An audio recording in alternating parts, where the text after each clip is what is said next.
The Carpathian mountain range spans 209,000 square kilometres in a great arc across Central and Eastern Europe. Cradled beneath its jagged peaks and hidden among trackless miles of forest is perhaps the world's only surviving medieval landscape. Formed at the same time as the Alps, much of this great range straddles the area of modern-day Romania known as Transylvania. It's a place of myth and legend, a land where the distant howl of the wolf still chills the night air, where bears sharpen their claws on towering pines and lynx prowl ghost-like among the sullen crags. Carpathia is truly vast. Almost the same size as Britain, it constitutes the largest tract of unfragmented forest left in Central Europe, and is home to the world's greatest concentration of brown bears, and 45% of Europe's big carnivores. Their presence helps to preserve one of our most abundant ecosystems.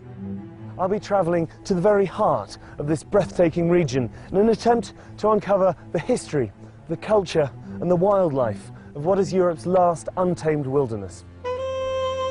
My journey will take me through the foothills, where ancient villages survive practically unchanged, despite Romania's stampede towards modernisation. I'll be exploring the forests and mountains beyond as we go in search of the European brown bear and find out why this elusive species is so vital to the survival of the environment.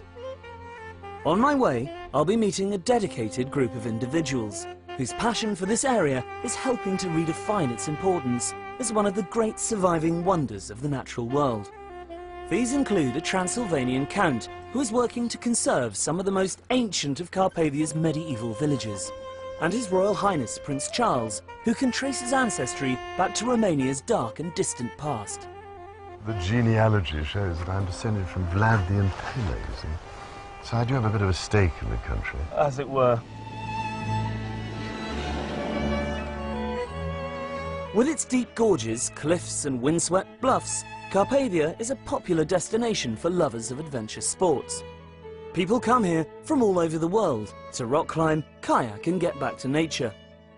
But for many Romanians whose parents were herded into cities by the communist regime, the mountains offer something far deeper, a chance to reconnect with their rural heritage.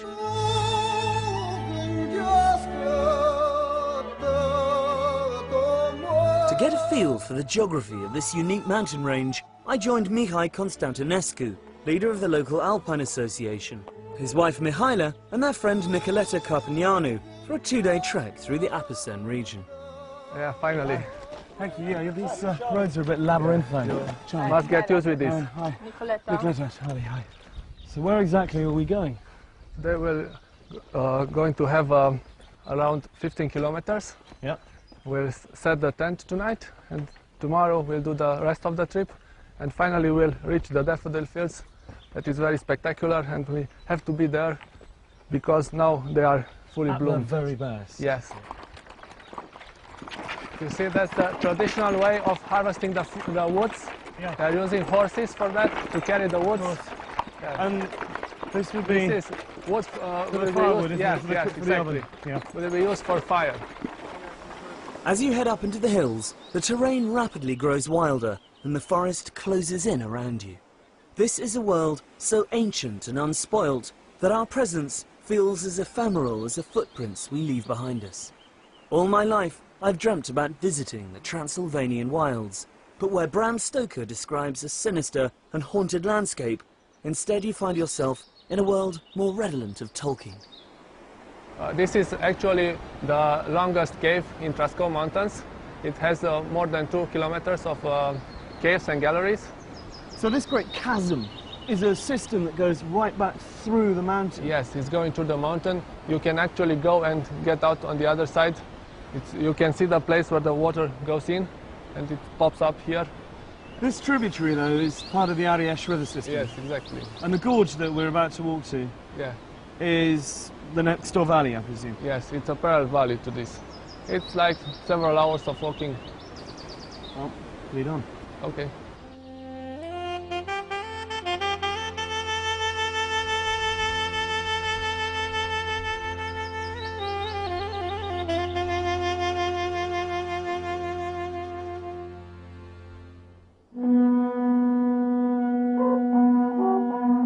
We approached our campsite as dusk was fading to black.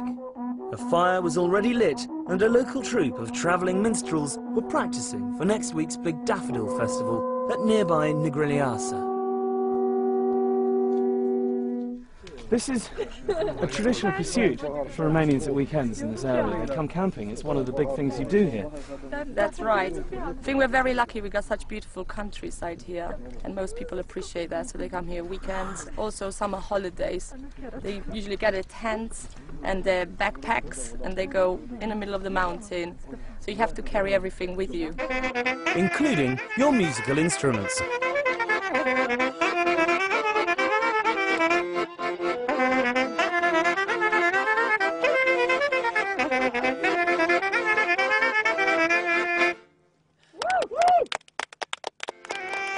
The festivities continued late, a single small island of light and warmth in a vast ocean of night, the only other illumination being a pale, vociferous moon.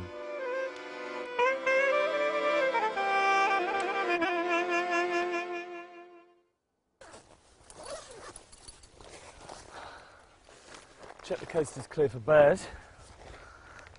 Oh. Morning in the mountains. I haven't seen it yet. This is my first view of it properly because we arrived in the middle of the night. It's paradise. These high alpine meadows, the smell of the juniper bushes, the light. Just can't beat it.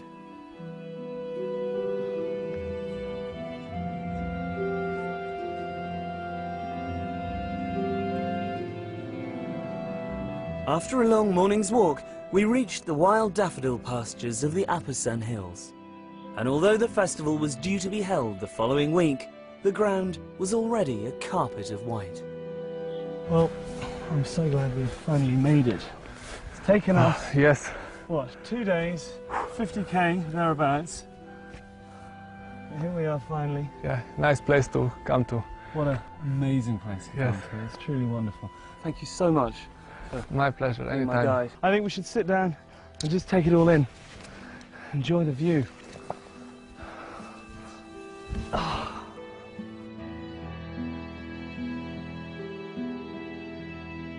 These stunning meadows of daffodils are just one of Carpathia's many floral spectacles, as I discovered when I caught up with head of World Wildlife Romania, Erica Stanciu, at a local food and crafts festival in Nucșoara.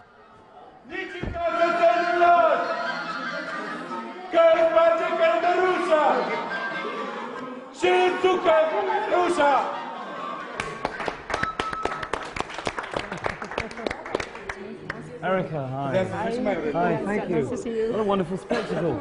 Is this a regular occasion? Well, it's becoming regular. It is an old tradition that stopped during the communist times, and now it is being renewed. And the local people, including children, are very, very happy to do this. Absolutely. And very proud. And these are all the local crafts, are they? Yes, these are all local people coming together to have fun and do some work as well. So this is a traditional social event, if you like, a social club. It's a social club. Exactly.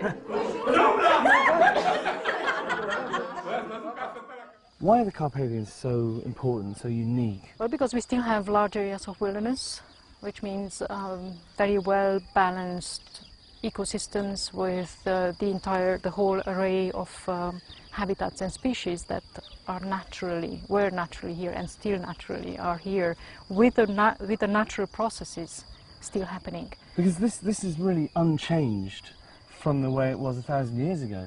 Yes, there are large areas, large core areas I would call them, which are still in their natural form. These large wilderness areas are linked with corridors, and this means that animals have space And they to can move freely. They can move freely. Why is that so important? It's vital. It is vital, especially for some of the species like the large carnivores that need large spaces to Otherwise, survive. presumably you get inbreeding. Otherwise, there will be inbreeding. Otherwise, the whole population will be disappearing, if you like, Right. because they need space to live. These are large animals that need large areas to feed on, and it's crucial for them to have these corridors between the wilderness areas. So you have a lot of cuckoos around here. Yes, and many other species of birds. We have many wonderful species of flora, fields of wild daffodils and wild orchids and many, many other species which are very different from one season to the other. In May now and in June, up in the alpine areas, you can see wonderful gardens of wildflowers. Inhospitable though the Carpathians often are, people have been living here for millennia, and the mountains around Alasdair Grant conceal something extraordinary. What you see today is estimated to be less than 10% of an ancient city that lies tangled and buried beneath the roots of the forest. The ruins of Sami-Sejutusa, capital of the Dacians, have been described as the Machu Picchu of Europe, although they predate the Incas by nearly 1,000 years. Around 200 AD, it was the cultural, religious and military heart of a civilization that stretched from Slovakia all the way to the Black Sea. But this is an area that's proved almost impossible to conquer for any length of time. The Romans were forced to pull out due to the high cost of policing such wild terrain. Then came the Huns, the Avars, the Slavs and the Bulgars, the Magyars, and most enduring of all, the Saxons. Travelling northeast towards Brasov and the foothills, you reach a region where the German language is still widely spoken, and many of the people are descended from immigrants who came here in the 12th century. Or at least that was the case up until the early 1990s.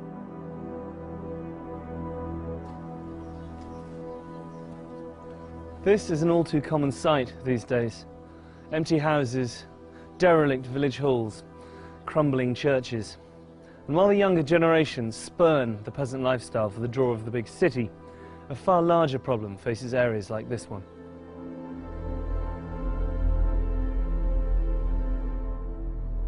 Following the revolution and the fall of Ceausescu, the German government gave its Saxon cousins the opportunity to return to their homeland. Faced with the choice between continued hardship, poverty and political instability, or the chance of a new life in the West, many families literally upped sticks, leaving everything behind them. Fortunately, not all of these depleted settlements have been abandoned. Aside from a growing Romani population who have moved in to take advantage of the free housing, there is still a stalwart Saxon contingent who have stayed on and are attempting to inject new life into what is a vital part of Romania's cultural identity. The village of Viscri is one of the lucky ones, where members of the community have banded together to preserve their architecture and traditions. Many of these houses date to the time of the first settlers, direct forebears of today's inhabitants, like local resident Caroline Fernelend. My ancestors came 1142, invited by King Geza II of Hungary to defend this area against the invasions. So they came with a golden letter, we call it. And this is why they built 240 villages in Transylvania, and every village has a fortified church. All the time somebody was watching from the tower to see if it is dangerous, and then they would ring immediately the bells, and everybody Piles into the church. very quick, Locks very the door quick. behind them, yeah. Of course. This is Alba Iglesia.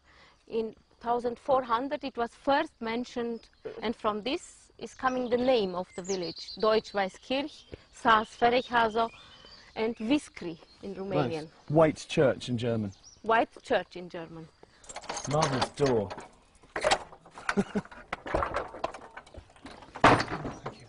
It is a very simple church, and our daughter, she finds some rules from 1640, how the community was organized and what they have been allowed to do and what not. For example, if somebody during the service was snoring and your second neighbor would hear you, you have to pay a fine. So it's okay if you fall asleep, but you must do so very quietly. Very quietly, yes. And presumably there was a pecking order in terms of where people sat in the church. Yes, this we are respecting also today, even if we are 8, 9 people. For example, the young ladies, they sit in the back, and when you get older, you move more in the front. After 80-year-old, you have to sit here close to the angel of death. This is the last station alive. It is preparing you For the afterlife. for the afterlife. How extraordinary. That shows a very healthy business-like attitude to mortality, really. Look at this. It is unbelievable. It's just so big, you can see, I mean, all the tiles, all the beams, all the way up the structure inside the tower. I mean, I felt like I was gazing down Noah's Ark. You know, as you saw the roof of the church. The amount of work that must be required to maintain a building like this. Community has done this when it was needed. This is why they have not built something new here. They only maintained the church and the towers how they have been always. Ceausescu, in '88, he proposed that 8,000 villages like this to be destroyed in Romania, to destroy our identity. This was his goal. And now Viscri and other villages are listed, recognized by World Heritage, UNESCO. It's so lucky he was deposed in the nick of time, I think. When I'm here, I feel that I'm the richest person from this world. And if you are here in the evenings and hear these birds and insects singing, I really think it is wonderful. And all stress from the day is gone. Disappears. Yes, I think gazing out from this balcony has to be qualified as a form of meditation, really. It is, and I'm very grateful that I'm allowed to live here and now in this democracy. Journey across thousands of years of Polish history, from the birth of the nation around 750 BC to present-day Warsaw. Join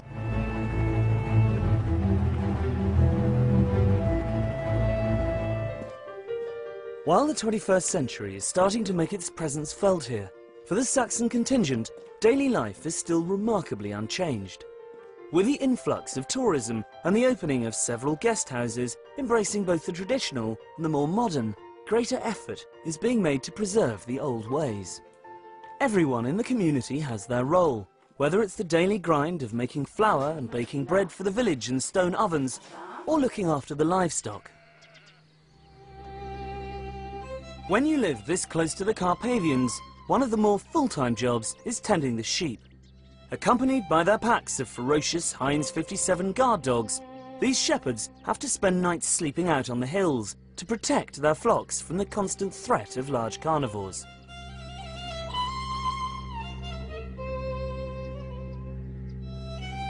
Am avut. Deci acum ce să spunem asta? Cum atacă lupul. They had problems. Usually the wolves are attacking. Lupul te atacă, te pândește.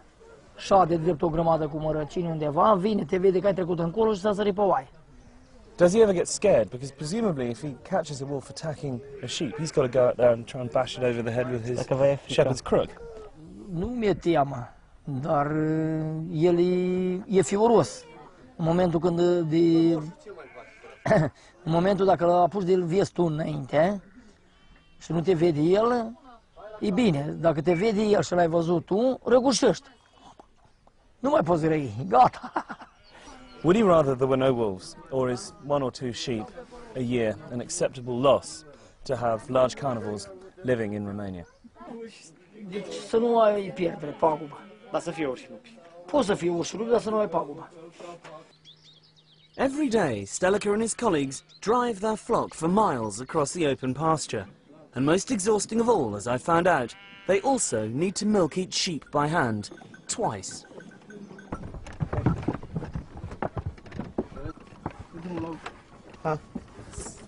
Hello? Yeah? It's official, I'm milking sheep. It's not as easy as it looks. That one's empty, though. We're done. Let's try this. Very nice, sweet. Alas, this way of doing things could soon be outlawed, as dairies and local cheesemakers are shut down because they can't afford to comply with the bewildering battalion of EU health regulations.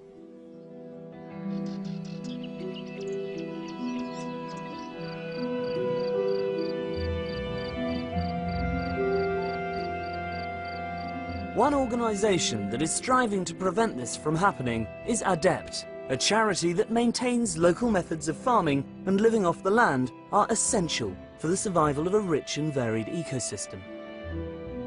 I caught up with British-based founder Nat Page. We're now in a typical damp lowland hay meadow, which is probably the most threatened kind of habitat in the whole of Europe today. They existed around villages in Western Europe and Eastern Europe, and really they've only survived in Eastern Europe. Here, just in this square metre where we're standing, in the beginning of June, there will be 60 different flower species in every square metre. The diversity of the flowers is just absolutely unbelievable. And that's because this has never been fertilised and has never been sprayed. And this kind of landscape is of fantastic European importance. You say it's under threat. In what way? There are two reasons. One is the need for farmers to make money. So unless they can get value for the goods they produce under these conditions, they'll be forced to intensify. And the other is abandonment, that if this land is left uncultivated, it will degenerate into a low-value scrub, which doesn't have nearly the diversity. And we're not talking just about flowers here. There are between 100 and 200 species of butterfly that have survived because of the lack of spray. And so we're trying to protect the biodiversity. The biodiversity depends on the people and the management by the people, so we're also trying to protect these small-scale farming communities. But the other most important long-term way of promoting survival is helping them get a proper price for the goods they produce, bringing innovative marketing means to support traditional production methods. In many ways it seems that these smallhold farmers are custodians of the landscape because their continued survival ensures the survival of this ecosystem. Yes, let's hope we can keep as much of it as we can. Who knows, in 10 years' time, this will not be the same. Well, it will be here in 10 years' time if everyone comes to look at it and experience it and enjoy it. Yes, look at it, enjoy it, and support the local economic system. And the system will continue. Perhaps the best way to explore these gently undulating fringes of Carpathia is by mountain bike. A set of trails has been built through the surrounding woods and hills, linking Viscary to its neighbouring villages. And whilst there's nothing too challenging, it's a great way to see the countryside.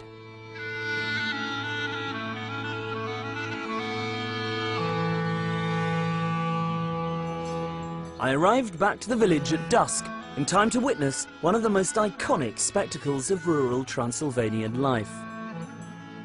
Early each morning, the cattle, individually owned by members of the village, take themselves out to pasture. In the evening, they unerringly manage to find their way back again. For anybody who thinks cows aren't intelligent, have a look at this. They know exactly where they're going, they don't need to be told, they just peel off into their respective homes.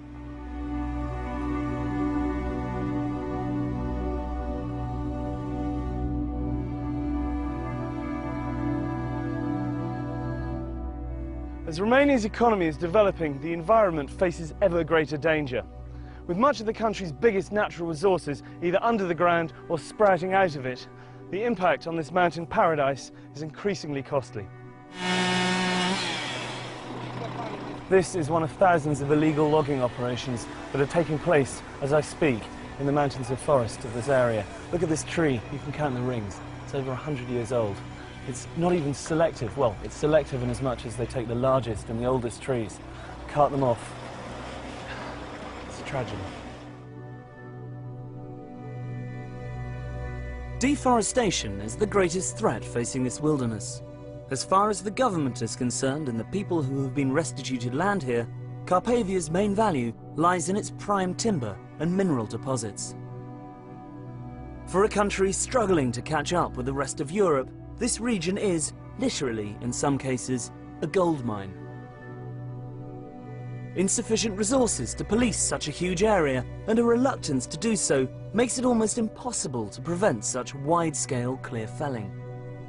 On top of this, the absence of planning laws is giving rise to a spate of new and often ill-conceived developments, like environmentally damaging ski resorts, hastily built to take advantage of the influx of foreign tourists. If operations like this one are allowed to continue due to greed and corruption and the demands of the Western world, then the forests of Carpathia will probably disappear within the next 10 years. But with Romania still such a poor country, it's hard to argue that they shouldn't be allowed to exploit their natural resources to improve quality of life. I've come to the frontier of the forest near Zarand with friend and environmental activist Radu Mott to visit one of the last people whose existence remains untouched by the wheels of progress. What a glorious place to live, but how isolated. We're here to meet a woman called Varvara, who's been living on top of this mountain all her life. Her husband died 24 years ago. She's got no running water, she's got no electricity, and no one around her for miles. It's a tough life. It's a tough life indeed. Bună ziua! Bună ziua! Ce mai faceți? Bună ziua! Și cu greu. La mulți ani, la mulți ani. How does she survive up here? She has some cows, but nobody will buy the milk anymore. So she gets no income, no income whatsoever. You have problems with wolves here as well, obviously. Da, frică, nu, The wolves killed a dog last autumn. The wild boars is destroying the crops. And she's got no one else to protect her if they come, you know. Just the dogs. They don't look very fierce, I have to be honest.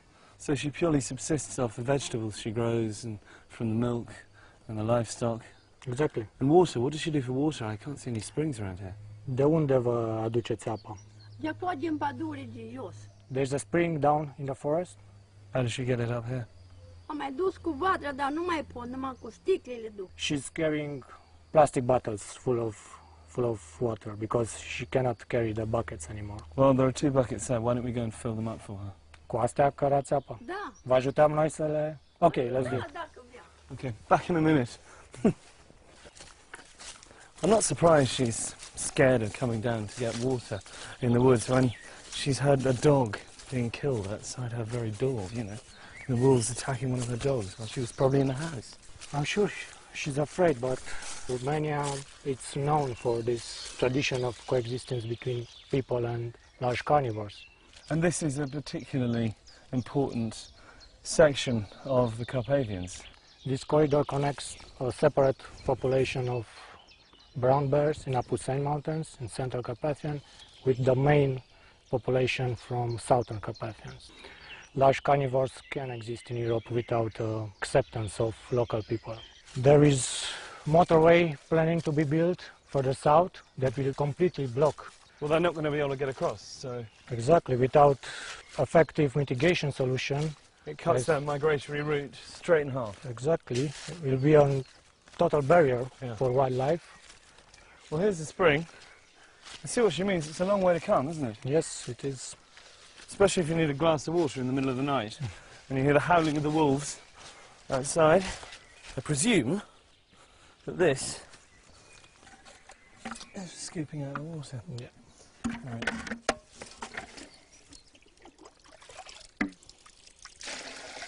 Can't believe she has to do this every day, and she doesn't even use these buckets. These little bottles don't last very long, so it must be constant coming back and forth. Exactly. But it's the only way for her to get water. I think we should try and raise some money, get her a generator and a water pump and a hose sorted out.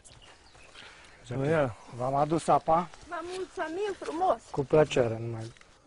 Trăiți la mulți ani. Sănătate, numai bine. De-aia, Domnul. Hope that'll keep her going for a while.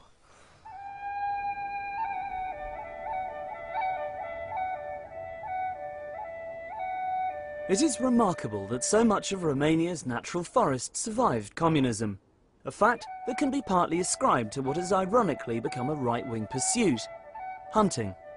One reason the Carpathians are still home to big predators is because Ceausescu forbade hunting by ordinary citizens, according the European brown bear total protection in order to have exclusive access to trophies in the late 1970s. Today, Romania is home to over 5,000, around half of Europe's total bear population. One man working tirelessly to ensure their survival is naturalist Christoph Promberger. I joined him on one of his regular trips to monitor bear numbers in the forests north of Brasov.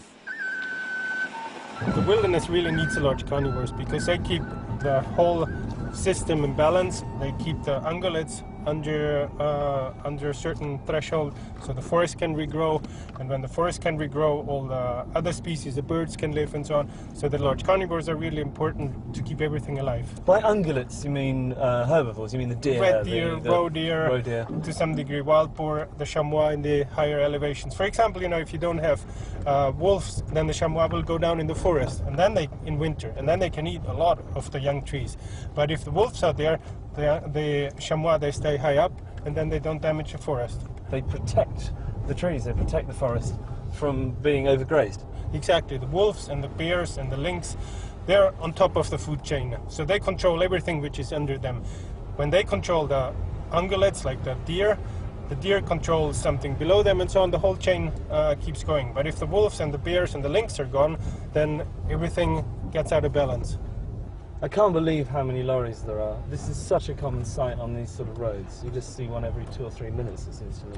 It's terrible, yes. I mean, they're taking so much more out than they should, or that they could take out. It's absolutely not sustainable. Why is it so important to preserve these forests? I mean, Romania is a poor country and wood is one of its greatest resources. Well, that's true. We don't need the wilderness, but we don't need St. Paul's Cathedral, we don't need football, we don't need any of these things, but still we want to have them. And we are just one out of hundreds and thousands and millions of species, and they all have the same right to exist, and they need this wilderness. So we cannot just come and say we destroyed all. That's just, we can't do that.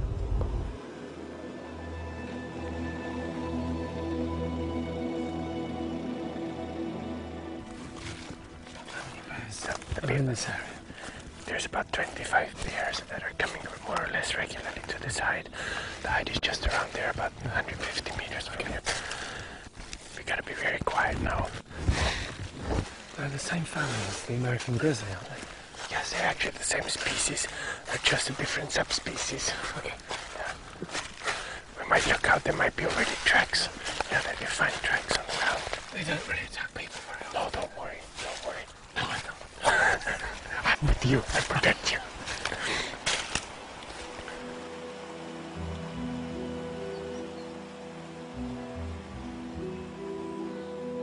This hide was used by trophy hunters who would lay down food and sit in comfort, waiting for bears to wander into their sights. An iron frame was employed to measure the size of prospective targets. Haunches of meat were hoisted, and bears tall enough to reach them were deemed fair game. Today bears are still fed and monitored, but to propagate their numbers rather than furnish the homes of the party faithful. Oh yeah, this black one, that's a 5-year-old female. She's not coming very often, but I've seen her here before. It's amazing just to see bears so close. It's absolutely amazing. Yeah. What is it? It's not even 30 meters, isn't it? I know. They probably smell us, so they know that there's somebody here. But if we're quiet and if we don't do any fast movements, they will tolerate us here. Okay. Is that meat down the far end there? Because it looks like she's sniffing around there. Yes, that is the leftovers from the slaughterhouse. They came word and brought about a week ago a truck full of that stuff here. Mainly sheep guts and the sheep heads. Do they prefer that to the muesli? Well, of course the meat is very protein rich, so they prefer meat, but it starts to get a bit smelly, so I think pretty soon they won't. I can smell a bit of it. I think pretty soon they won't touch it anymore. The cubs? Yeah, oh yeah, that's a mother with 3 cubs of the year. They were born in January. Oh, look at that. The first time this year that they come out here. Yes, they've never been here before. No, she was very careful with them so far. So that's the first time that they're here. Wow, so this really is a special occasion. Fantastic. Oh, how big are they? 15 kilos now. Tiny. Yeah, that's so cute. They're everyone's. See how it's not hanging off, it's trying to hang on. I imagine you never get bored of this. No. You come there almost every day, don't you? You can sit here every evening. There's every evening something else happening. I can watch this forever. Yeah. Really good.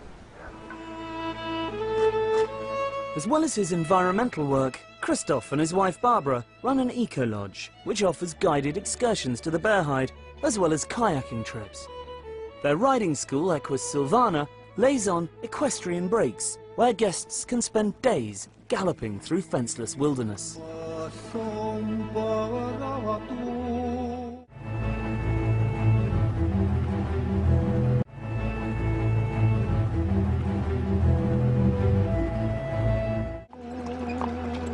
Miklișoara, in the Hungarian-speaking area of Carpathia, is a small village near Barault.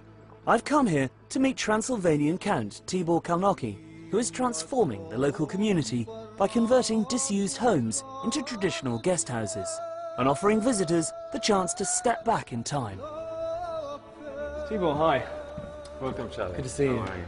This is the most impressive hunting lodge. Yes, it's 500 years old and it's been abandoned for the last 50 or 60 years. And we're now starting slowly, one step after the other, to restore it. There must be a huge amount involved in restoring a place of this size. Yes, first a lot of research to see how it has been before, and then the techniques, the old techniques, have to be used. So it's quite a big job. So you're doing everything in the traditional way? By hand. By hand. How many buildings have you got in the village? In this village there are 6 houses with barns and all the other buildings around it, and then the manor with its domain. So it's if we take the buildings themselves, it's something like a dozen of So you're buildings. creating quite a space for people to come and stay and experience the village life here.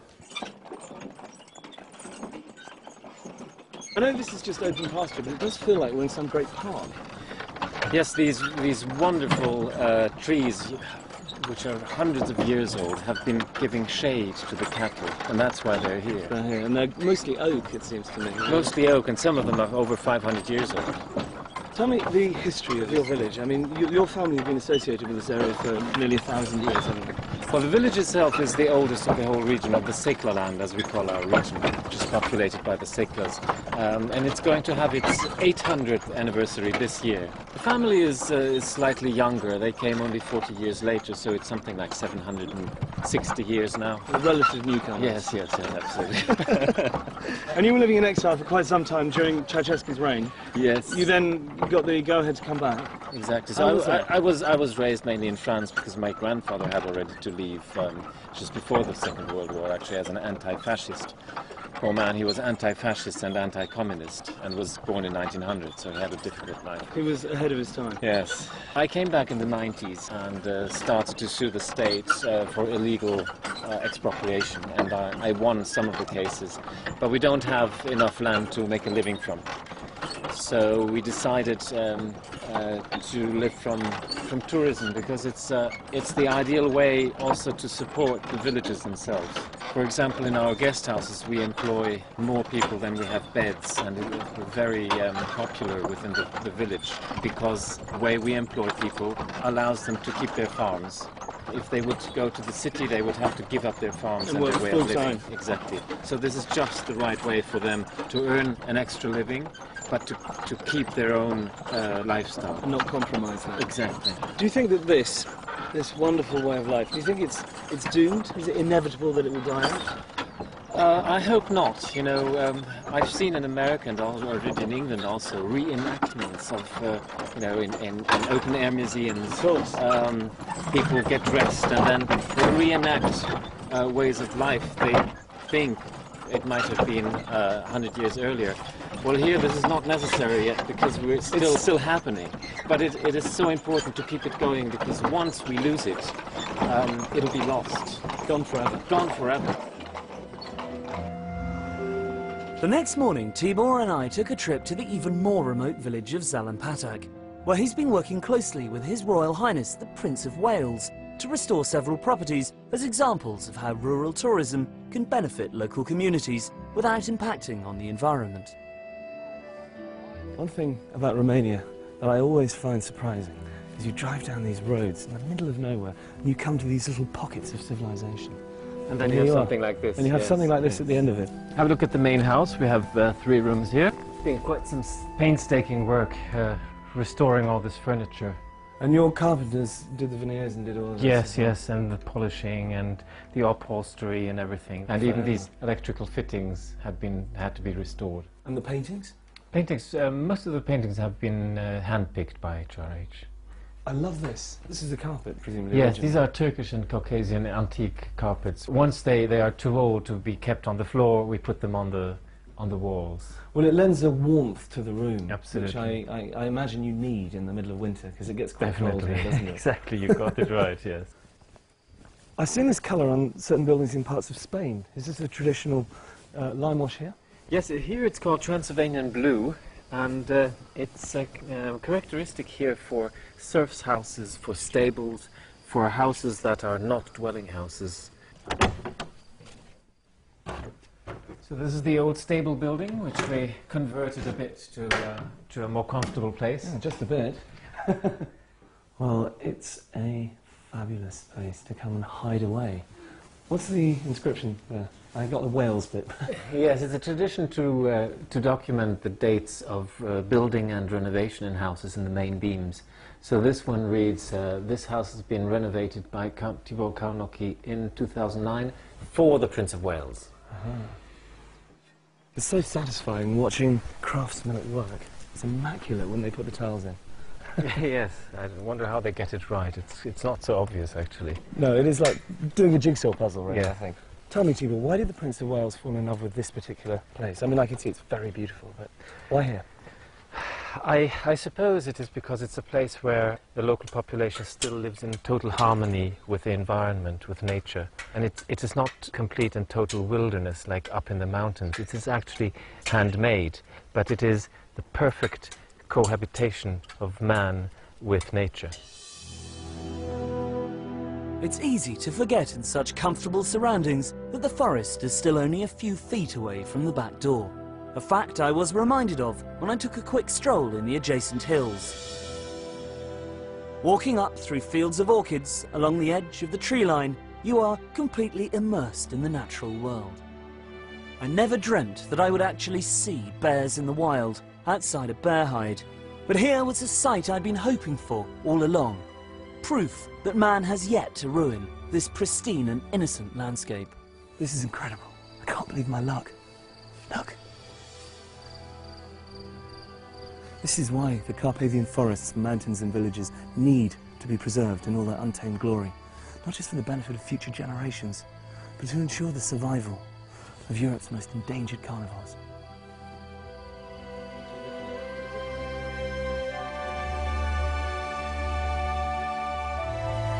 If something isn't done, then this verdant paradise will become as ecologically barren as the Highlands of Scotland. Once covered by magnificent forests of oak, beech and pine, now bare with new saplings grazed into submission by a wildly inflated deer population. But it's here I've come, on the last leg of my journey, to meet one of Carpathia's greatest crusaders, His Royal Highness, the Prince of Wales. The key thing I think about Romania, and Transylvania in particular, is that there's so much we can learn from, it seems to me. It is the last corner of Europe where you see true sustainability and complete resilience and the maintenance of entire ecosystems for the benefit of mankind, and also for nature. And there's so much we must learn from that before it's too late, I think. So presumably this is why it's so important to preserve it for the future.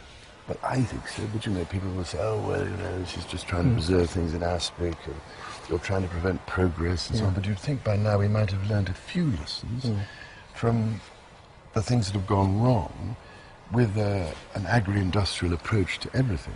Because the great thing, it seems to me, about Transylvania is the combination of natural ecosystems, the forests and the agricultural areas, together with the human cultural systems.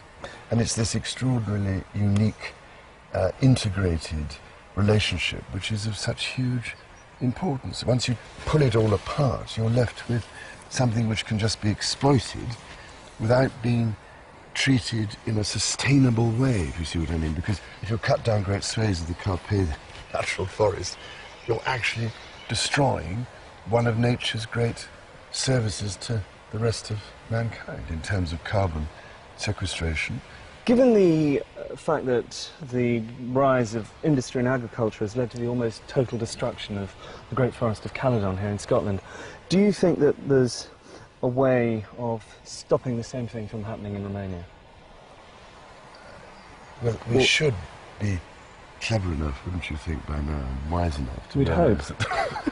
some possible lessons to be learned in avoiding that from happening. Otherwise, if we just go on the same way, you end up with destruction occurring, and then people later on are saying, hang on a minute, you've got to try and put this back.